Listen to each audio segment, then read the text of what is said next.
Illustration 9ലേക്ക് പോവാണ്. So this question is very very important. നിങ്ങൾക്ക് ഇത് എന്തായിട്ട് വെക്കാൻ പറ്റും? LDR ആയിട്ട് വെക്കാൻ പറ്റും. LDR എന്താ? ലാസ്റ്റ് ഡേ റിവിഷന് വേണ്ടിയിട്ട് നിങ്ങൾക്ക് പ്രാക്ടീസ് ചെയ്യാൻ പറ്റിയ ഒരു അടിപൊളി ക്വസ്റ്റ്യൻ ആണ് ഇലസ്ട്രേഷൻ 9 എന്ന് പറയുന്നത്. So coming to the point, നേരെ നമുക്ക് ക്വസ്റ്റ്യനിലേക്ക് പോവാം. A trader prepared his account on 31st March each year. Due to some unavoidable reason, no stock taken could be possible till 15th April 2022. പൊതുവെ stock taking എപ്പോഴും എടുക്കുന്നത് ഇത് inventory taking question ആണ് അല്ലെ. സോ സ്റ്റോക്ക് ടേക്കിംഗ് എപ്പോഴാണ് നടക്കുക? 31st മാർച്ചിലാണ് നടക്കുക. പക്ഷേ instead of taking 31st March, instead of taking inventory taking on 31st March ഏത് ഡേറ്റിനാണ് നടന്നത്? 15th ഏപ്രിലാണ് നടന്നിരിക്കുന്നത്. അതുവരെയുള്ള കാര്യങ്ങൾ നമ്മൾ എന്ത് ചെയ്യേണ്ടി വരും? റിവേഴ്സ് ചെയ്യേണ്ടി വരും. ആ സിമ്പിൾ ക്വസ്റ്റ്യൻ ആണ്. എന്ന് പറഞ്ഞാൽ നമ്മൾ സെയിൽ ചെയ്തിട്ടുണ്ടെങ്കിൽ തിരിച്ച് ആഡ് ചെയ്യണം, പർച്ചേസ് ചെയ്തിട്ടുണ്ടെങ്കിൽ മൈനസ് ചെയ്യണം. അങ്ങനത്തെ ചെറിയ ചെറിയ ചെറിയ അഡ്ജസ്റ്റ്മെന്റ്സ് മാത്രമേ ഉള്ളൂ. അതോടെ ക്വസ്റ്റ്യൻസ് കഴിയും. ഇതാ, on which day total cost of goods in is godown came to 50,000 എന്ന് വെച്ചാൽ 15th ഏപ്രിലിൽ ഇൻവെന്ററി ടേക്കിംഗ് എടുക്കുമ്പോൾ അവന്റെ കാണിക്കുന്ന കോസ്റ്റ് എന്ന് പറയുന്നത് 50,000 ആണ്. ഓക്കെ അല്ലേ? അപ്പം ഇൻവെന്ററി ടേക്കിംഗില് inventory as on 50th April 2022 എത്രന്ന് പറഞ്ഞു എഴുതാൻ പറ്റും? നമുക്ക് 50,000 എന്ന് പറഞ്ഞു എഴുതാൻ പറ്റും. The following fact were established between 31st March and 15th April എന്ന് വെച്ചാൽ 31st മാർച്ചിന്റെ ഇടയിൽ നിന്ന് 15th ഏപ്രിൽ വരെ, ഓക്കെ, 31st മാർച്ച് മുതൽ 15th ഏപ്രിൽ വരെ നമുക്ക് കുറച്ച് ട്രാൻസാക്ഷൻസ് കാര്യങ്ങൾ നടന്നിട്ടുണ്ട്. സോ അത് നമുക്ക് ബിലോ തന്നിട്ടുണ്ട്. ഓക്കെ അല്ലേ? ആദ്യം പറയാണ് സെയിൽസ്. സെയിൽസിന്റെ കേസിൽ എങ്ങനെയായിരിക്കും? 41,000 രൂപയുടെ സെയിൽ ചെയ്തിട്ടുണ്ട്, ഇൻക്ലൂഡിംഗ് ക്യാഷ് സെയിൽ ഓഫ് 10,000. നമുക്ക് നോക്കാം, ഓരോന്നോരോന്നായിട്ട് പതുക്കെ പതുക്കെ നോക്കാം. എടാ, ഇൻവെന്ററി ടേക്കിംഗ് നമ്മൾ എപ്പോഴും പൊതുവെ ചെയ്യുന്നത് ഏത് ഡേറ്റിനാണ്? നമ്മൾ ചെയ്യുന്നത് 31st മാർച്ചിനാണ് അല്ലേ? ആണ്. അപ്പൊ ആ ഒരു കേസില് നമ്മൾക്ക് ഈ 31st മാർച്ചിന് ശേഷം ചെയ്ത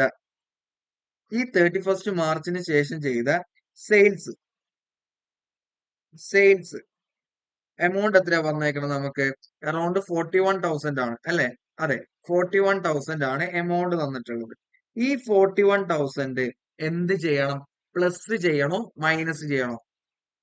ഫസ്റ്റ് അഡ്ജസ്റ്റ്മെന്റ് പ്ലസ് ചെയ്യേണ്ടി വരുമോ അല്ലെങ്കിൽ മൈനസ് ചെയ്യേണ്ടി വരും? സിമ്പിൾ ആയിട്ട് ആലോചിക്കും. നമുക്ക് ഏത് ഡേറ്റിലുള്ള സാധനം കണ്ടുപിടിക്കണ്ടേ? നമ്മളിപ്പോ ഉള്ളത് 15th ഏപ്രിലാണ്. 15th ഏപ്രിലാണ്. സോ നമുക്ക് ഇവിടെ നിന്ന് എവിടത്തേക്ക് എത്തണം? ഈ ഡേറ്റിന് എന്റെ ഗോഡൌണിൽ, ഈ ഡേറ്റിന് എന്റെ 31st മാർച്ച് 2022 എന്റെ ഗോഡൌണിൽ എത്ര ഗുഡ്സ് ഉണ്ടായി എന്ന് കണ്ടുപിടിക്കാണ് അല്ലെ? സോ നമുക്ക് റിവേഴ്സ് കാൽക്കുലേഷനിലാണ് പോകേണ്ടത്. എന്ന് വെച്ചാൽ 31/3 നിന്ന് ശേഷം ഞാൻ എന്തൊക്കെ സെയിൽ ചെയ്തിട്ടുണ്ടോ അതൊക്കെ നമ്മൾ ആഡ് ബാക്ക് ചെയ്യണം. കാരണം 31/3 ശേഷം എന്ന് വെച്ച് സിമ്പിൾ ആയിട്ട് കണ്ടോ, 31/3 ഇതിവിടെ, ഇത് 14. ഇവിടെ എന്റെ കയ്യില് സ്റ്റോക്ക് എന്ന് പറയാൻ 50,000 ഉണ്ടായി. ഈ ദിവസം ഞാൻ 10,000 വിറ്റു. അങ്ങനെയാണെങ്കിൽ ഇന്നത്തെ ബാലൻസ് കാണിക്കുമ്പോൾ 40,000 അല്ലേ ഉണ്ടാവുള്ളൂ ബാലൻസ്. ഇത് ഞാൻ സെയിൽ ചെയ്തെങ്കിൽ 10,000 ഞാൻ സെയിൽ ചെയ്തെങ്കിൽ 50,000 നിന്ന് 10,000 പോയി ബാലൻസ് 40,000 അല്ലേ ഉണ്ടാവുള്ളൂ. ശരിയാണോ? അങ്ങനെയാണെങ്കിൽ 14ൽ 40,000 ആയിരുന്നു. 1-ാം തീയതി ഞാൻ 10,000 സെയിൽ ചെയ്തിട്ടുണ്ട് എന്ന് പറയുകയാണെങ്കിൽ എനിക്ക് 31/3 പോകണമെങ്കിൽ ഞാൻ എന്ത് ചെയ്യും? ഈ 40,000 ഒപ്പം 10,000 ആഡ് ചെയ്യും. And we will find this 50,000. ശരിയല്ലേ? സോ ഈ ഒരു കേസിൽ, മേലത്തെ കേസിൽ നമ്മൾ ഇത് എന്ത് ചെയ്യും? ഇത് ആഡ് ബാക്ക് ചെയ്യും. ഓക്കെ അല്ലേ? സെറ്റ് അല്ലടാ ആദ്യത്തെ സംഭവം? ഓക്കെ, രണ്ടാമത്തേലേക്ക് പോകും. ഇത് കഴിഞ്ഞു. ഇനി രണ്ടാമത്തേലേക്ക് വരുമ്പം അവര് പറയാണ്, നമ്മളൊരു പർച്ചേസ് നടത്തിയിട്ടുണ്ട് amount of 5,034 including cash purchase ആയിക്കോട്ടെ, ക്രെഡിറ്റ് പർച്ചേസ് ആയിക്കോട്ടെ, നമ്മുടെ ഗോഡൌണിൽ എത്ര ഉണ്ട് അതാണ് നമുക്ക് അറിയേണ്ടത്. ഓക്കെ അല്ലേ? സെക്കൻഡ് കാര്യം ഇതാ, രണ്ടാമത്തെ പോയിന്റ് നമ്മൾ പർച്ചേസ് ചെയ്തതാണ്. രണ്ടാമത്തെ പോയിന്റ് നമ്മൾ പർച്ചേസ് ചെയ്തതിനെ പറ്റിയാ പറയുന്നത്. നമുക്ക് കണ്ടുപിടിക്കേണ്ടത് ഏത് ഡേറ്റിലാ? 31/3 ഇതിന് ശേഷം ഞാൻ പർച്ചേസ് ചെയ്തിട്ടുണ്ട് എന്നാ പറയുന്നത്. ഓക്കെ, ഈ ഒരു ഗ്യാപ്പില് ഞാൻ പർച്ചേസ് ചെയ്തിട്ടുണ്ട്. എന്ത് ചെയ്തിട്ടുണ്ട്? പർച്ചേസ് ചെയ്തിട്ടുണ്ട് ഓഫ് ₹5034. എടാ ഇവിടെ ഓൾറെഡി എന്റെ കയ്യിൽ ഒരു എമൗണ്ട് ഓഫ് ഒരു എൻ നമ്പർ ഓഫ് ഗുഡ്സ് ഉണ്ടായിട്ടുണ്ട്. Okay, N number of goods ഉണ്ടായിട്ടുണ്ട്. ഈ ഗുഡ്സ് ഓൾറെഡി ഉള്ള സമയത്ത് നിന്ന് ഈ ഗുഡ്സ് ഓൾറെഡി ഉള്ളപ്പം ഞാൻ അടുത്ത 31 ശേഷം ഞാൻ പർച്ചേസ് ചെയ്യുമ്പോൾ എന്റെ ഗുഡ്സ് കൂടോ കുറയോ? എന്റെ ഗുഡ്സ് കൂടാണോ ചെയ്യാ കുറയാണോ ചെയ്യാ? കൂടുള്ളൂ അല്ലെ? എന്റെ ഗുഡ്സ് കൂടുള്ളൂ. സപ്പോസ് ഒരു എക്സാമ്പിൾ, ഇപ്പൊ ഞാനൊരു വേറൊരു എക്സാമ്പിൾ വെച്ച് പറയുകയാണെങ്കിൽ 31/3 എനിക്ക് 50,000ന്റെ ഗുഡ്സ് ഉണ്ടായിരുന്നു. എവിടെ? ഗോഡൌണില്. 10/4 എനിക്ക് 10/4 ഞാൻ എന്ത് ചെയ്തു? ഒരു 10,000 റുപ്പീസിന് പർച്ചേസ് ചെയ്തു. സോ ഇപ്പം നോക്കുകയാണെങ്കിൽ എന്റെ ടോട്ടൽ ഗുഡ്സ് ഗോഡൌണിൽ എത്ര ഉണ്ടാവും? 60,000 ഉണ്ടാവൂലേ? എവിടെ? ഗോഡൌണില്. Yes or no? ഉണ്ടാവും അല്ലെ? സോ നമുക്ക് എങ്ങോട്ട് എത്തേണ്ടത്? ഈ 60,000 10/4 നിന്ന് നേരെ 31ലേക്കാണ് പോകേണ്ടത്. സോ ആ ഒരു കേസിൽ ഞാൻ ഇവിടെ എന്ത് ചെയ്യും? ഈ 60,000 നിന്ന് ഞാൻ 10,000 കുറക്കും. കാരണം എനിക്ക് റിവേഴ്സ് കാൽക്കുലേഷനാ പോകേണ്ടത്. 31/3ലേക്ക് പർച്ചേസ് നടത്തിയിട്ടുണ്ടോ? After the date of balance sheet നമ്മൾ വല്ല പർച്ചേസ് നടത്തിയിട്ടുണ്ടെങ്കിൽ നമ്മൾ അത് എന്ത് ചെയ്യണം? പ്ലസ് അല്ല, മൈനസ് ചെയ്യണം. എന്തെങ്കിലും സെയിലാണ് നടത്തിയിട്ടുള്ളതെങ്കിൽ നമ്മൾ എന്ത് ചെയ്യണം? ആഡ് ബാക്ക് ചെയ്യണം. ഒറ്റ മിനിറ്റ്.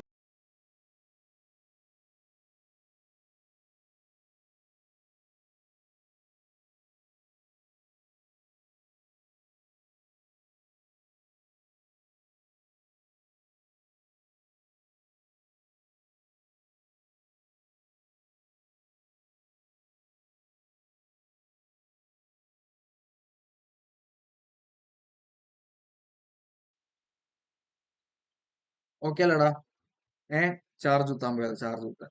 60,000 നിന്ന് 10,000 കുറച്ച് നമുക്ക് എത്ര കണ്ടെത്താൻ പറ്റും? 50,000. ഇപ്പൊ ഞാനെന്താ പറഞ്ഞത്? അൾട്ടിമേറ്റ്ലി ഞാൻ എന്താ പറഞ്ഞത്? ഇതാ അൾട്ടിമേറ്റ് പറയുകയാണെന്നുണ്ടെങ്കിൽ ബാലൻസ് ഷീറ്റ് ഡേറ്റിന് ശേഷം വല്ല ആഫ്റ്റർ ബാലൻസ് ഷീറ്റ് ഡേറ്റ് വല്ല പർച്ചേസ് നടത്തിയിട്ടുണ്ടെങ്കിൽ നമ്മൾ അത് എന്ത് ചെയ്യണം? മൈനസ് ചെയ്യണം. സെയിൽ നടത്തിയിട്ടുണ്ടെങ്കിൽ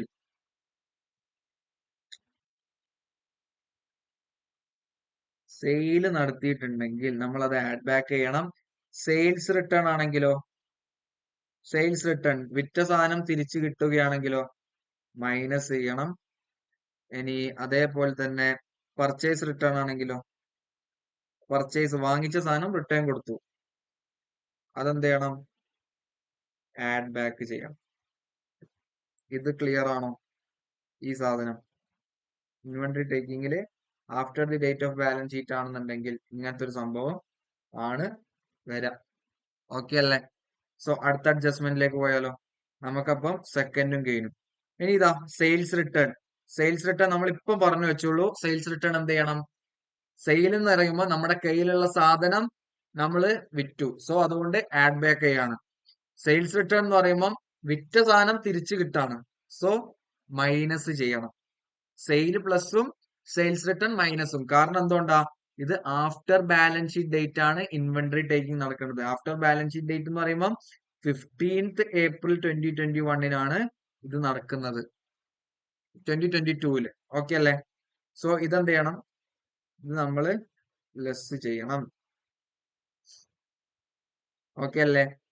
ഇനി fourth one, on 15th March goods of the sale value. ശരിക്കും വൃത്തിക്ക് കേട്ടോ, നിങ്ങൾ ശ്രദ്ധിക്കില്ല. Sale value, goods of the sale value of ₹10,000 were sent on sale or return basis to a customer. The period of approval being 4 weeks ആണ്. Okay. He returned 40% of the goods on 10th April. എടാ 40%, ഗുഡ്സിന്റെ 40%ഓളം goods ആൾ എന്ത് ചെയ്തു? നമുക്ക് return അയച്ചിട്ടുണ്ട്. പക്ഷെ അത് അയച്ചേക്കണത് എപ്പോഴാ? 10th ഏപ്രിലാണ്. Approving the rest, ബാക്കി 60% അപ്രൂവ് ചെയ്തിട്ടുണ്ട്. പക്ഷെ ബില്ല് അടിച്ചു കൊടുക്കുന്നത് 16th ഏപ്രിലാണ്. ബില്ല് അടിച്ചു കൊടുക്കുന്നത് 16th ഏപ്രിലാണ്. അപ്പം ഇതിന്റെ താഴെ നിങ്ങൾ ഇത് മൊത്തം ക്വസ്റ്റ്യൻ വായിക്കുമ്പം നിങ്ങൾക്ക് താഴെ കാണാൻ പറ്റും, goods are sold by the trader at a profit of 20% on sales. 20% on sales എന്ന് പറയുമ്പോൾ 10,000ന്റെ കേസിൽ നമ്മളിപ്പോ 10,000 എടുക്കുമ്പം എടാ 10,000 രൂപയുടെ സാധനം വിൽക്കുമ്പം അതിൽ 20% പ്രോഫിറ്റ് ആണ് എന്ന് പറയുന്നുണ്ടെങ്കിൽ എത്ര രൂപയുടെ സാധനമായിരിക്കും നമ്മൾ വിറ്റിട്ടുണ്ടാവുക? എത്ര രൂപയുടെ സാധനമായിരിക്കും? കോസ്റ്റ് എത്രയായിരിക്കും? 8,000 റുപ്പീസ് അല്ലെ? 10,000ന്റെ 20% പ്രോഫിറ്റ് ആയിരിക്കും. ബാക്കിയുള്ള എമൗണ്ട് എത്രയായിരിക്കും? ബാക്കി 80% എന്ന് പറയുന്നതാണ് കോസ്റ്റ് ആയിട്ട് വരാം. ആ 80% ആണ് എത്ര? 8,000 എന്ന് പറയുന്നത് അല്ലെ? സോ ഇത് 8,000ല് 40%ഓളം നമുക്ക് എന്ത് തന്നിട്ടുണ്ട്? നമുക്ക് റിട്ടേൺ ചെയ്തിട്ടുണ്ട്. എന്താക്കിയിട്ടുണ്ട്? റിട്ടേൺ ചെയ്തിട്ടുണ്ട്. ഈ റിട്ടേൺ ചെയ്തത് കൊണ്ട് തന്നെ എന്താ പറയുന്നത്? ഈ റിട്ടേൺ ചെയ്തത് കൊണ്ട് തന്നെ നമുക്ക് ബാക്കിയുള്ള സാധനങ്ങൾ വിറ്റിട്ടുണ്ടെന്നും പറയുന്നു. എത്ര? 60%. നിങ്ങൾക്ക് ഇവിടെ നോക്കിയാൽ കാണാം. നോക്ക്, 40% of the goods on 10th April approving the rest ചെയ്തിട്ടുണ്ട്. But customer was build on 16th April. ഒറ്റ മിനിറ്റ്.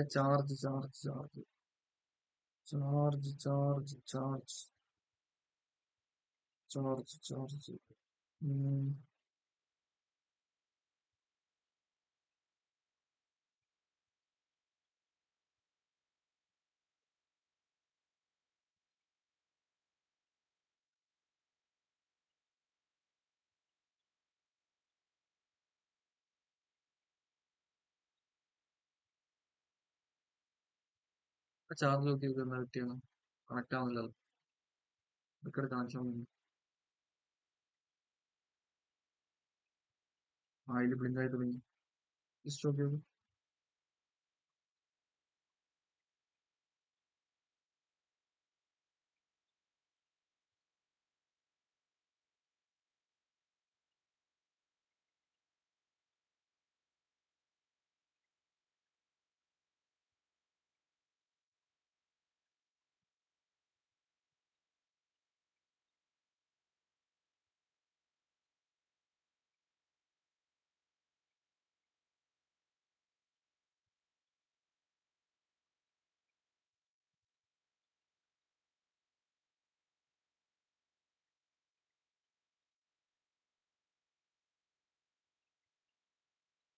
അപ്പൊ അതാ നമ്മളെന്താ പറഞ്ഞേ? ഗുഡ്സ് സെൻഡ് ഓൺ അപ്രൂവൽ ബേസിസിന്റെ കേസിലാണ് പറയുന്നത് അല്ലെ?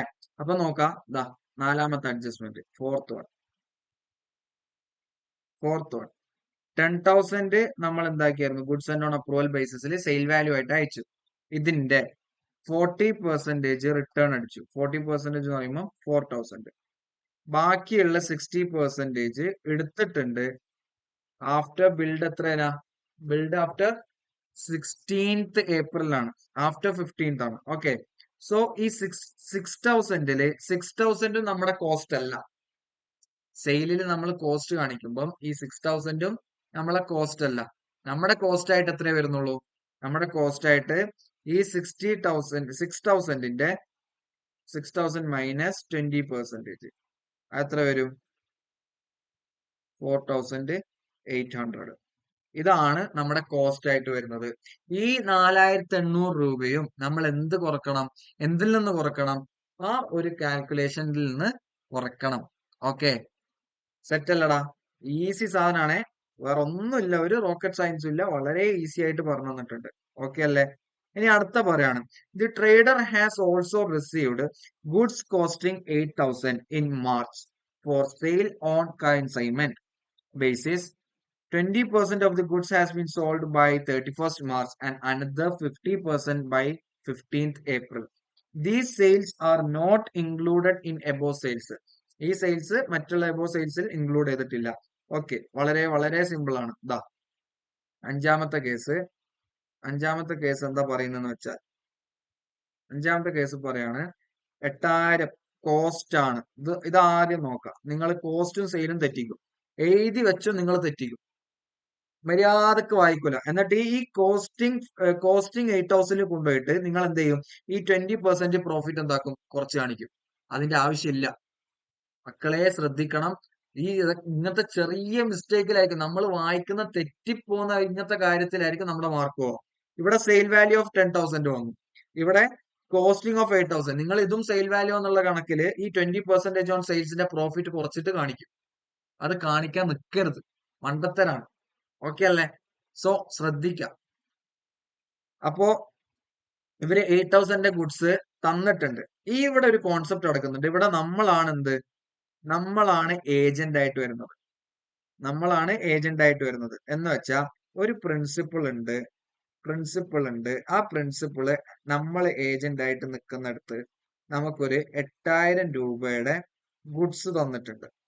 ഈ 8,000 രൂപയുടെ ഗുഡ്സിൽ നമ്മൾ 3 ആയിട്ടാണ് കാര്യങ്ങൾ പറയുന്നത്. 31 മാർച്ചിന് മുന്നേ ആയിട്ട് ഞാൻ 20%ഓളം വിറ്റിട്ടുണ്ട്. ഓക്കെ. പിന്നെ രണ്ടാമത്തെ കേസ് പറയാണ് അനദർ 50% ബൈ 15th ഏപ്രിലാണ്. ഞാൻ 15 ഏപ്രിലിനുള്ളിൽ ഞാൻ വേറൊരു 50% കൂടെ വിറ്റു. ഓക്കെ അല്ലേ? 50% കൂടെ വിറ്റിട്ടുണ്ട്. ആൻഡ് ആഫ്റ്റർ 15th എന്റെ ഗോഡൌണിൽ എത്ര പെർസെന്റേജ് ഓഫ് ഗുഡ്സ് ആണ് കിടക്കുന്നുണ്ടാവുക? ഒരു 20, 50. ബാക്കി 100ല് 30%ഓളം ഗുഡ്സ് കിടക്കുന്നുണ്ട്. ഈ 30% ഓഫ് ഗുഡ്സ് എന്റെ സ്റ്റോക്ക് ആണോ? എന്റെ സ്റ്റോക്ക് അല്ല. ആരുടെ സ്റ്റോക്കാണ്? പ്രിൻസിപ്പളുടെ സ്റ്റോക്കാണ്.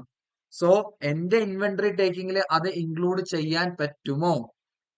ഇൻക്ലൂഡ് ചെയ്യാൻ പാടില്ല. സോ അതും നമ്മൾ എന്ത് ചെയ്യണം? മൈനസ് ചെയ്യണം. 30% എന്ന് പറയുമ്പോൾ 80,000 30% എത്രയാ? 2,400 നമ്മൾ എന്ത് ചെയ്യണം? മൈനസ് ചെയ്യണം. ഓക്കെ അല്ലേ? സിമ്പിൾ അല്ലേ? പറഞ്ഞ വലിയ റോക്കറ്റ് സയൻസോ കാര്യങ്ങളോ ഒന്നുമില്ല. ഈസി ആയിട്ട് ഓരോ പോയിന്റും ഡിഫൈൻ ചെയ്ത് എങ്ങനെയൊക്കെയാ വരുന്നത് പോകുന്നതെല്ലാം പറഞ്ഞു തന്നിട്ടുണ്ട്. ഇനി നമുക്ക് ഡയറക്റ്റ് ആൻസറിലേക്ക് ഇങ്ങനെ തന്നെ ചെയ്യാം. ഞാൻ എഴുതുന്നില്ല, ഡയറക്റ്റ് ഓഡിറ്റ് ചെയ്യുന്ന പോലെ പറയാം. ഫസ്റ്റ് നമ്മൾ പറഞ്ഞു value of stock as on 15th April. നമ്മൾ ഇവിടെ പറഞ്ഞു 15th ഏപ്രിലില് നമ്മുടെ വാല്യൂ ഓഫ് സ്റ്റോക്ക് എന്ന് പറയുന്നത് അല്ലല്ല മേളില് total cost of good in godown came to 50,000 ആണ്. ആ 15th April value of stock as on 15th April 2022 50,000 എന്നുള്ള എഴുതി. ഓക്കെ അല്ലേ? പിന്നെ രണ്ടാമത്തെ കേസ് പറയാണ് സെയില് 41,000, സെയില് 41,000, സെയിൽസ് റിട്ടേൺ 1,000. ഒരുമിച്ച് കാണിക്കാണ് ഇവിടെ. Sale 41,000, sales return 1,000. അതിവിടെ ഞാൻ വേണം എഴുതി തരാം, മറന്നുകൊണ്ട. Sales minus sales return.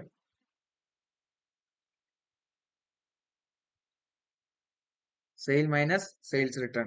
പിന്നെ അടുത്ത പറയാണ് ഗ്രോസ് പ്രോഫിറ്റ് 20% ഉണ്ട് എന്ന് പറയുമ്പം 41,000 നിന്ന് 1,000 കുറച്ച് ബാക്കി 40%, അതും എന്റെ സെയിൽ അല്ലേ? അതിന്റെ 20% എന്താണ്? പ്രോഫിറ്റ് ആണ്. അതിന്റെ 20% പ്രോഫിറ്റ് ആയത് കൊണ്ട് തന്നെ നമ്മൾ കാൽക്കുലേറ്റ് ചെയ്യുമ്പോൾ പഠിച്ചിട്ടുണ്ട്, ഇൻവെന്ററി കാൽക്കുലേഷൻ കോസ്റ്റിലേക്കാണ് പോകുന്നത്. സോ പ്രോഫിറ്റ് ഇൻവോൾവ്മെന്റ് പാടില്ല. സോ ഈ സെയിലിൽ നിന്ന് ഞാൻ എന്ത് കുറക്കണം? ഞാൻ പ്രോഫിറ്റ് കുറക്കണം. ആ പ്രോഫിറ്റ് ഞാൻ ഇവിടെ കുറക്കാണ്. ഗ്രോസ് പ്രോഫിറ്റ് എന്ന് പറയുന്നത് 40,000 20% ആണ്. That is 8,000. അപ്പൊ ഞാൻ ഇവിടെ നിന്ന് ഇന്നർ കോളത്തില് 40,000 നിന്ന് 8,000 എന്താക്കി? കുറച്ചിട്ട് ഔട്ടർ കോളത്തിലേക്ക് 32,000 എടുത്ത് എഴുതിയിട്ടുണ്ട്. ഓക്കെ ആണോ? സിമ്പിൾ അല്ലേ? മക്കളെ ഡൗട്ട് ഉണ്ടെങ്കിൽ ഡയറക്റ്റ് എനിക്ക് DM അയച്ചോ. നിങ്ങൾക്ക് ടെലിഗ്രാം ചാനലിന്റെ ലിങ്ക് നിങ്ങൾക്ക് ഗ്രൂപ്പ് കിട്ടും, അല്ലെങ്കിൽ വാട്സ്ആപ്പ് ഗ്രൂപ്പിന്റെ ലിങ്ക് ഞാൻ കമന്റ് ബോക്സിൽ പിൻ ചെയ്യാം. നിങ്ങൾക്ക് ഡയറക്റ്റ് വന്ന് ചോദിക്കാം. ഡൗട്ട് ഉണ്ടെങ്കിൽ അത് ക്ലിയർ ചെയ്യാം. ഓക്കെ. എക്സാമിൽ നിങ്ങളെ പോയി എഴുതുന്നത് അത് എത്രത്തോളം എഫക്റ്റീവ് ആയിട്ട് നിങ്ങൾക്ക് എഴുതാൻ പറ്റും. ഒരു തരി ഡൗട്ട് പോലും മനസ്സിൽ വെക്കരുത്. അത് എത്ര സ്റ്റുപ്പിഡിറ്റി ആയിക്കോട്ടെ. Never feel uncomfort on asking these types of questions. Okay. നിങ്ങളെ ചോദിക്കാതെ ക്ലിയർ ചെയ്യാം, നിങ്ങൾക്കാണ് ആവശ്യം. ശരിയല്ലേ? ഓക്കെ. ഇനി cost of goods and on approval basis ഞാൻ പറഞ്ഞു. നമ്മൾ ഇവിടെ ഇത് ചെയ്തു. ഈ ഒരു ക്വസ്റ്റ്യൻ, ഈ ഒരു അഡ്ജസ്റ്റ്മെന്റ്, 4th വൺ. നമുക്ക് 6,000 ഉണ്ട്. പക്ഷെ ഈ 6,000 മൊത്തം നമ്മുടെ ആണോ? അല്ല. കാരണം ഇതിൽ 20% പ്രോഫിറ്റ് ആണ്. ഈ 20% പ്രോഫിറ്റ് മൈനസ് ചെയ്ത് ബാക്കി 4,800 നമ്മൾ എന്ത് ചെയ്യണം? 4,800 കൂടെ കുറക്കണം. കുറക്കാണോ കൂട്ടാണോ വേണ്ടത്? 4800 കുറക്കണോ കൂട്ടണോ? സെയിലാണ് ചെയ്യുന്നത് after the date, after the balance sheet date ആയതുകൊണ്ട് കേട്ടോ. After the balance sheet date എന്താ? After the balance sheet date sale എന്ത് ചെയ്യണം? പ്ലസ് ചെയ്യണം. കാരണം എന്റെ 31 മാർച്ചിൽ ഉണ്ടാവേണ്ട സ്റ്റോക്ക് ആയിരുന്നു. അത് ഞാൻ അന്ന് 31 മാർച്ചിന് വാല്യൂ ചെയ്യാത്തത് കൊണ്ട് അതെന്ത് ചെയ്യാണ്? അത് ആഡ് ബാക്ക് ചെയ്യാണ്. ഞാൻ ഇവിടെ എഴുതി കാണിച്ചു തന്നിട്ടുണ്ട്. ഇതാ ആഫ്റ്റർ ബാലൻസ് ഷീറ്റ് ഡേറ്റ് ആണ്. ആഫ്റ്റർ ബാലൻസ് ഷീറ്റ് ഡേറ്റ് ആണോ? അങ്ങനെയാണെങ്കിൽ എന്ത് ചെയ്യണം? അങ്ങനെയാണെങ്കിൽ പർച്ചേസ് മൈനസ് ചെയ്യണം, സെയിൽ പ്ലസ് ചെയ്യണം, സെയിൽസ് റിട്ടേൺ മൈനസ് ചെയ്യണം, പർച്ചേസ് റിട്ടേൺ പ്ലസ് ചെയ്യണം. ഓക്കെ അല്ലേ? അപ്പം ആ സെയിൽ നമ്മൾ എന്ത് ചെയ്യും? പ്ലസ് ചെയ്യും. അപ്പൊ ഇത് രണ്ടും പ്ലസ് ചെയ്തിട്ട് എനിക്ക് എത്ര കിട്ടും? മൊത്തം 86,800 എന്നുള്ള ആൻസർ കിട്ടും. ഓക്കെ അല്ലേ? അതിനുശേഷം ഞാനൊരു പർച്ചേസ് ചെയ്യുന്നുണ്ട്. ഇപ്പൊ പറഞ്ഞോളൂ, പർച്ചേസ് എന്ത് ചെയ്യണം? പർച്ചേസ് മൈനസ് ചെയ്യണം. കാരണം ആ രണ്ട് ഡേറ്റിന്റെ ഇടയിലാണ് നടക്കുന്നത്. അത് മൈനസ് ചെയ്യും. Less unsold stock out of goods received on consignment basis. ഇവിടെ ഞാനാണ് ഏജന്റ്. ഇവിടെ ഞാനാണ് ഏജന്റ്. ഏജന്റായ ഞാൻ 31 മാർച്ചിനുള്ളിൽ 20%, 15th ഏപ്രിലിനുള്ളിൽ 50%, അൺസോൾഡ് ആയിട്ട് 30%. അത് എന്റെ സ്റ്റോക്ക് അല്ല. സോ അത് എനിക്ക് എന്റെ ഇൻവെന്ററി ടേക്കിങ്ങിലേക്ക് എടുക്കാൻ പറ്റൂല. സോ അതും കൂടെ ഞാൻ എന്ത് ചെയ്യണം? മൈനസ് ചെയ്തിട്ട് കാണിക്കേണ്ടി വരും. അതാണ് ഇവിടെ കാണിക്കുന്നത്. 2400 രണ്ടും ആഡ് ചെയ്തിട്ട് 7434 ആൻഡ് ഫൈനൽ ആൻസർ നമുക്ക് എത്ര കിട്ടും? 79366. ഓക്കെ അല്ലേ? വളരെ സിമ്പിളാ ഇൻവെന്ററി ടേക്കിംഗ്. ജസ്റ്റ് മനസ്സിലാക്കേണ്ടത് after the balance sheet date ആണോ അല്ലെങ്കിൽ ബിഫോർ ബാലൻസ് ഷീറ്റ് ഡേറ്റ് ആണോ നമ്മൾ ഇൻവെന്ററി ടേക്കിംഗ് നോക്കുന്നത്. എന്റെ ഗോഡൌണിൽ എന്റെ സാധനങ്ങൾ എത്ര ഉണ്ട്?